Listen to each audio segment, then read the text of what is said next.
Athena Rep is the hardest reputation to grind in Sea of Thieves. The max rank you can get with the faction is level 20, and there are lots of pirates out there who have yet to reach this, even ones who've been playing since year 1. In today's video, I'm going to go over my top 10 tips for speedrunning Athena Voyages, and these methods are some of the exact methods I use to grind up to level 20 Athena, mostly solo. The last tip is something not a lot of people know, and I've even thrown in a few bonus tips along the way. There's also an extra tip at the end for those of you working towards the commendations in Season 5, so make sure you stay tuned for that.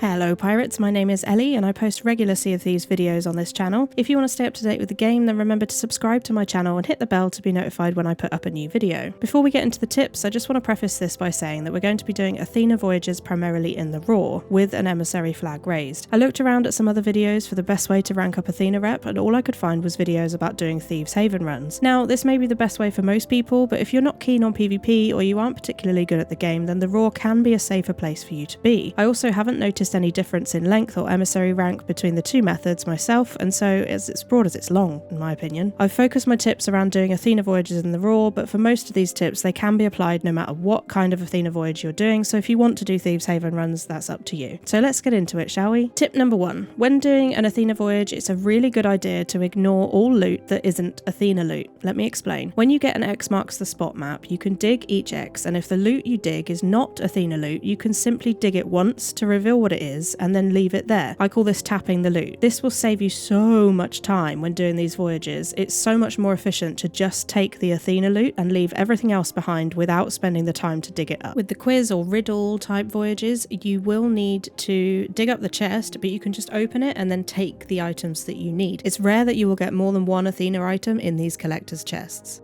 As well as only tapping loot, it's also best to leave cargo behind. You can only get the emissary ledger rank up when you pick up the cargo, not when you deliver it, so it's faster to just grab it and drop it and move on.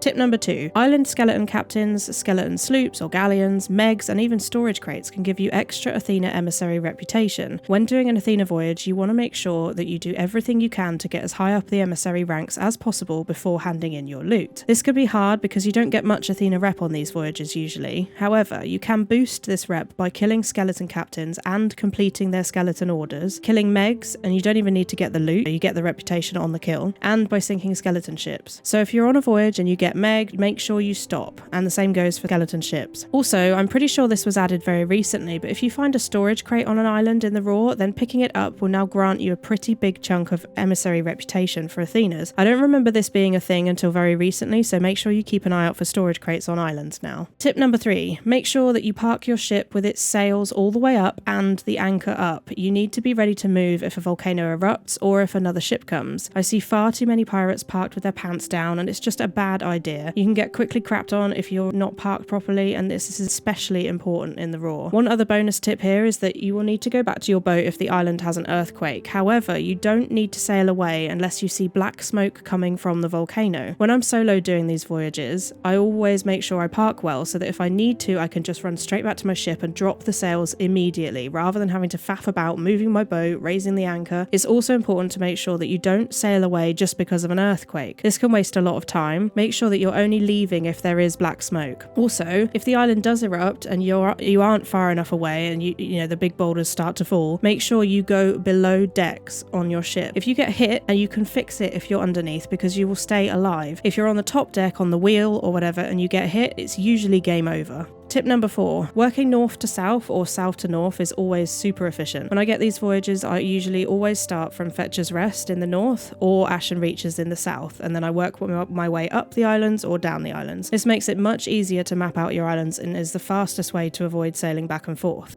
Tip number 5. Get through the skeleton quests quickly by using the island's geysers to your advantage. If you have a bunch of skeletons running at you, jump backwards over geysers and try leading them towards them if you can. One of the biggest benefits to being in the raw is how quickly you can clear skeletons with the island's help, so make sure you use it. For metal skeletons, you should always use fire bombs to weaken them and then let the fire do its thing. You can also obviously run these over geysers as well. Now that flares are a thing in Sea of Thieves, you can use a white signal flare fired from your ship to keep shadow skeletons vulnerable. This is super helpful when you're solo or in a smaller crew. Tip number 6, watch your horizon all the time. There is no excuse here. In the raw particularly, there are only a few places you need to look. The entire east side of the map is not going to be a threat, so you can focus on keeping an eye on the west side towards the rest of the map, and north and south. Keep an eye on any sloops and make sure that you can tell the difference between a sloop and a skeleton sloop. Another bonus one here, if you do see a ship in the raw, even if they leave you alone, make sure that you check Morrow's Peak Outpost for mermaids before you stop and sell. This outpost is extremely popular with tucking experts, so it's a good idea to check for mermaids, but especially so if you've seen a ship in the raw at all. If you do see a mermaid, you can always sail straight north to Galleon's Grave, one of the easiest islands to sell Athena loot at because it's such a short run to the tavern. Tip number 7, keep your ship stocked up. With the new storage crate loading, this is super easy to do, but make sure you don't slack on supplies. It's easy when you're solo and alone in the raw to feel like you don't really need much in the way of supplies. However, you will need food and cannons. Food will keep you alive during the skeleton quests, and dying is obviously risky because you're leaving your boat alone. Cannons are super useful for megs, skeleton ships, and of course if you need to protect yourself if you get rocked up on by another crew.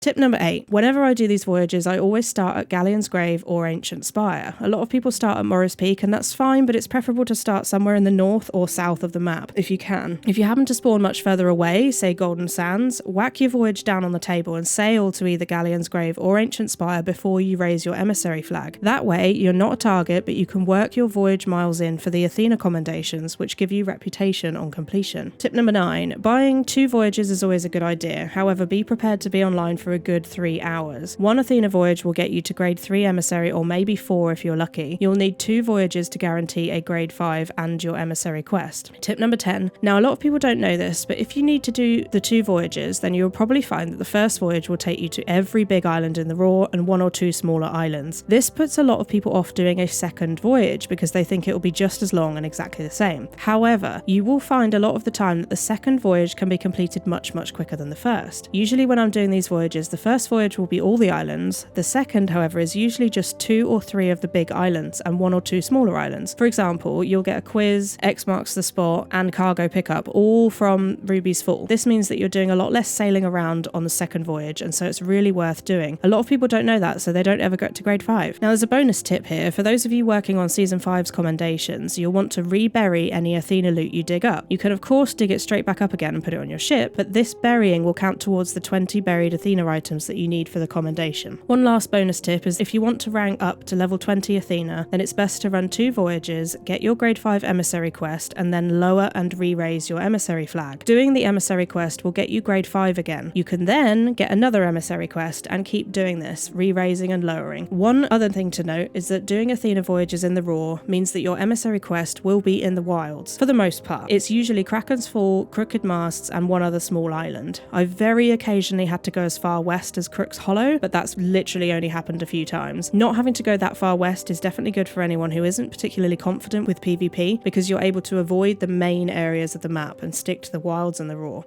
That's it, those are my top 10 tips for speedrunning Athena voyages, with a few bonus ones added in. Have you got any tips for getting Athena's rep quickly? Let me know down in the comments. If you like the video, then please do leave a like and subscribe for more Sea of Thieves content. I also stream on Twitch 4 nights a week, and you can find me over at twitch.tv/EllieBoot. We've also got a great little community Discord going on, and if you'd like to join in with other Sea of Thieves enthusiasts, then do look for the Discord link in the description, and I'll drop it in the comments as well. That's it for today. I'll see you on the seas.